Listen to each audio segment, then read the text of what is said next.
Tonight, deadly church shooting. The new website tied to the accused killer, photos of guns and Confederate flags, the racist rant, FBI agents investigating now. On the trail, those two escaped killers spotted hundreds of miles from the prison, what those witnesses say they saw. And now another guard placed on leave. Fire and floods, from the out-of-control blaze to severe storms and flash floods, turning this play day in the rain into a dangerous rescue. He's getting sucked under the water. And ball battle. A-Rod's historic 3,000th hit. See ya! He did it in style! And the man in the stands who caught it. Tonight, the contest over who gets to keep it forever. From ABC News World Headquarters, this is ABC World News Tonight. Good evening, and thank you for joining us on this Saturday. I'm Cecilia Vega. We begin in South Carolina with new details in what may be a chilling look into the mind of a mass murderer. A website linked to accused church shooter Dylan Roof surfacing today shows a manifesto espousing white supremacy. Roof seen in many photos on that site, and this one here he is, a Confederate flag in one hand, a gun in the other. The hate-filled rant calls Charleston a target because of its historically large black population, but also tonight, finally, some hope. The doors of that church opening once again, investigators now done, members returning for the first time. Worshippers will be back there for services tomorrow. And that is where we find ABC's Steve Osinsami leading us off once again tonight. Steve. Good evening to you, Cecilia. As families here prepare for their Sunday service, investigators tonight are looking at photos of the alleged gunman and what may be his words. Tonight, both the FBI and South Carolina authorities are trying to confirm if these pictures and what appear to be a manifesto posted online are connected to the 21-year-old accused of murdering 9 people at that Bible study. Dylan Roof, in custody tonight, is seen with a gun and Confederate flags. It's a long essay railing against people who are black, Hispanic, or Jewish, saying that I chose Charleston because it is the most historic city in my state and at one time had the highest ratio of blacks to whites in the country. There's anger over the trial of George Zimmerman for the killing of Trayvon Martin, a story we also heard from one of Roof's friends. I can tell you that he has talked about race. He's telling me about how about the Trayvon Martin case, that he didn't agree with it and that it made him upset. We're learning tonight he may have had a black friend back home in Columbia. Chris Scriven says he never thought Roof was racist, but admits he may have missed a sign when he says Roof joked about shooting up at Charleston College. I don't even think the church was his primary target because he told us he was going for the school. But I think he couldn't get into that school because of the security and all that. Outside the AME church in the high heat, the Nickerson family from Maryland came with flowers. All good people are pained by this kind of horror. It's just wrong. Linda Blankenship told me there's no color in the kingdom of God. No, we're all one. Our hearts, our blood's all the same, our hearts are all the same. But a high school teacher of one of the victims and her adult daughter say they're worried another gunman could strike. Are there more coming? Is this going to start a civil racial war? They're expecting maybe 1,000 people or more for what they hope is a moment of healing. Cecilia. Steve, thank you. And tonight, Hillary Clinton weighing in on the Charleston attack. In an address to the U.S. Conference of Mayors in San Francisco, the Democratic presidential candidate said race remains a deep fault in America, and she promises to fight for stricter gun control. Bodies are once again being carried out of a black church. Once again, racist rhetoric has metastasized into racist violence. And Republican contender Jeb Bush also speaking out today about a controversial symbol now sparking so much debate. Bush suggesting the Confederate flag should be removed from outside South Carolina's state capitol and put on display in a museum, just as Florida did when he was governor. And we turn next to the hunt for those escaped prisoners. The search so far covering more than 600 miles of trails, 200 empty homes. Here are those escapees in photos showing what they might look like after 2 weeks on the run. And in all that time, few reported sightings, but now new reports. Could they be the tips that police need to find these murderers on the run? Here's ABC's Lindsay Janis.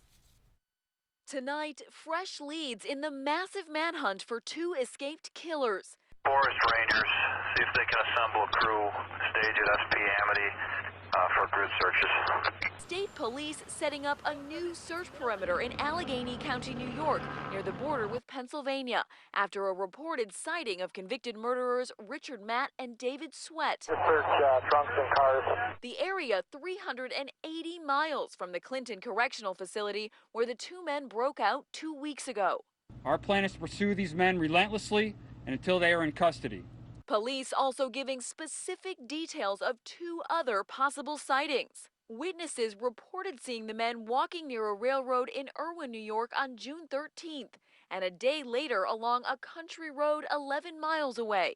And in another major development, a second prison employee. This time, a male corrections officer has been placed on leave in connection with the investigation into the prison break. He's not being detained. He's answering all questions that are being asked to him, and he's not hiding anything. The officer, whose name has not yet been made public, knew prisoners Matt and Sweat, and Joyce Mitchell, who's now behind bars, charged with helping the inmates escape. That corrections officer has been inside this state police barracks all afternoon answering questions. His lawyer telling us he's been placed on paid leave and as of now has not been charged with any wrongdoing. Cecilia? So many questions still. Lindsay, thank you. And to New Orleans now, another accused killer on the run. A handcuffed suspect in custody managed to grab an officer's gun, fatally shoot him, and then get away. Here now, ABC's Karen Travers with the urgent hunt to find him. A frantic manhunt in New Orleans for this man, 33-year-old Travis Boyes, wanted in the shooting death of veteran New Orleans officer Daryl Holloway. The incident took place less than 2 miles from the famed French Quarter. Boyes was being transported from the police department to prison under arrest for aggravated battery and outstanding warrants. Somehow was able to get his hands from behind his back where he was handcuffed, where then he was then handcuffed from the front. Apparently he's double jointed and able to do that in the back of the car, was able to produce a firearm. Boyes shoots the officer inside the vehicle. Holloway slams the SUV into a utility pole, bringing down power lines. Boyes fleeing the scene. Officer Holloway put up a fight to try to get this subject to not exit the vehicle, but succumbed to his injuries. First responders rushed to the scene, but Holloway's pronounced dead at a local hospital a short time later. A member of the New Orleans Police Department since 1992, he leaves behind 3 children. He was a personal friend of mine, great police officer. Tonight, a police department reeling and vowing justice. Karen Travers, ABC News, Washington. And to the weather now, with 35 million people facing the threat of severe storms tonight, 12 states with flood watches at this hour. Take a look at this time lapse of a supercell from one storm in South Dakota. Flash flooding left over from Tropical Storm Bill, triggering rescues in Illinois. And tonight, storms are still on the move with a huge stretch of the country in their path. Here's ABC's senior meteorologist Rob Marciano. Severe weather slamming the northern plains. Hail bouncing off the ground like ping pong balls in South Dakota. That biggest one's 3 inches in diameter. And in the last 24 hours, 5 reported tornadoes in southern Illinois alone. Winds ripping the roof off this house. And heavy rain causing this dramatic scene. Watch as 3 kids play in a drainage ditch filling with floodwater. Passerby Matt Schote was there shooting this video. You just barely see their heads just bobbing in the creek. And the water was all the way up here to the concrete, and it was coming up over the road. Now sensing danger, 2 of the boys managing to get out, but one getting sucked into that culvert. His friend grabbing his arms, trying to lift him, but can't. He's getting sucked under. Matt, run! Matt's wife telling him to run, her daughter praying. Jesus, please help this kid right now. Do not let him drown. Schote and other witnesses struggling frantically, finally pulling him out of the pipe. Tonight, that boy bruised and battered, but safe. I just thank God for just placing us here at the right time. And Rob is here now. Wow, thankfully a happy ending for those little boys, but so many others facing some severe weather tonight. Yeah, we got 2 systems now that we have to deal with, and both are bringing a severe weather threat. Tornado watch is out for parts of Iowa and Illinois with storm number 1, and this is part of what's left of Bill. Severe thunderstorm watches out for the D.C. area, includes parts of North Carolina as well as this thing spins towards the northeast. It's also going to bring a decent amount of rainfall with it. But the severe threat for tomorrow extends way back into the high plains and up into almost New England. So we'll be watching for that threat. Along with the flooding, these tropical systems tend to bring a lot of water, and we could see some flooding across the I-95 corridor. In the meantime, the Southwest is totally baking, and it doesn't seem to be letting up. Yeah, 5, could be 6 days now where Phoenix sees temperatures over 112. That is just remarkable. So excessive heat warnings and advisories remain up for another day. And this includes, Cecilia, much of the fire zone. We don't see any rain in sight to relieve some of those fires. Okay, Rob, thanks. And those hot, dry conditions have firefighters in the West working around the clock. 11 large fires burning out of control in 3 states tonight. This video from California's biggest fire showing homes at risk, not just from the flames, but from the thick smoke, too. ABC's Ryan Owens reporting in tonight. So much of Alaska's famed wilderness is burning tonight. 85 fires scorching that state. Nearly 30 homes have burned. Leave the line, Jay. Let's get out of here. Black Hawk helicopters, the only way to get to many of the rugged acres. Drought-stricken California isn't faring much better. Just look at the smoky haze over the San Bernardino Mountains east of Los Angeles. This blaze, known as the Lake Fire, is the state's largest, more than 15,000 acres, big enough to see from space. On this summer weekend, firefighters have kept the flames out of the popular resort town of Big Bear. But tonight, the Lake Fire is just 10% contained, and more than 1,000 firefighters are on the front lines. The #1 priority right now for the incident commander is to keep this fire south of the highway. As you can see, large parts of the so-called Lake Fire are burning inside a national forest, so firefighters can afford to let some of this go. But the fact of the matter is, Mother Nature is not on their team. More hot, dry weather in the forecast, just what they don't need. Cecilia? Ryan Owens on the front line of that fire. Thank you. And we turn now to Yankee Stadium. Slugger Alex Rodriguez scoring his 3,000th career hit, only the 29th person ever to reach that milestone. The ball he hit now part of history, but not part of A-Rod's trophy collection. The man who caught it plans to keep it. Our resident die-hard Yankee fan, Ron Claiborne, was right there at the game and has the details. A-Rod did it in style.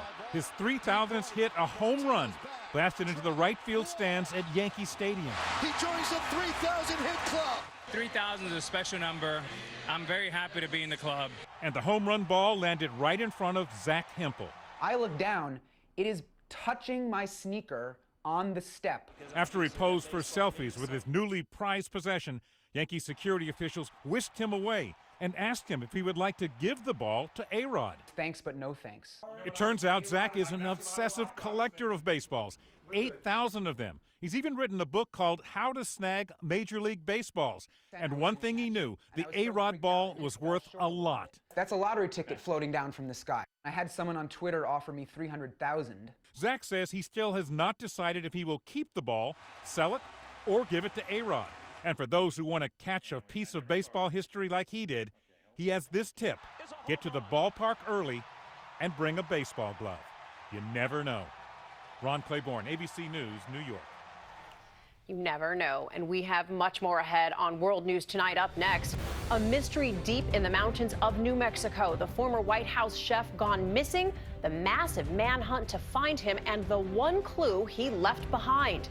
And then a first for America in the Aloha State, what Hawaii is about to ban that's sure to leave some people fuming. ABC World News Tonight, brought to you by Prevagen. Can a protein originally found in a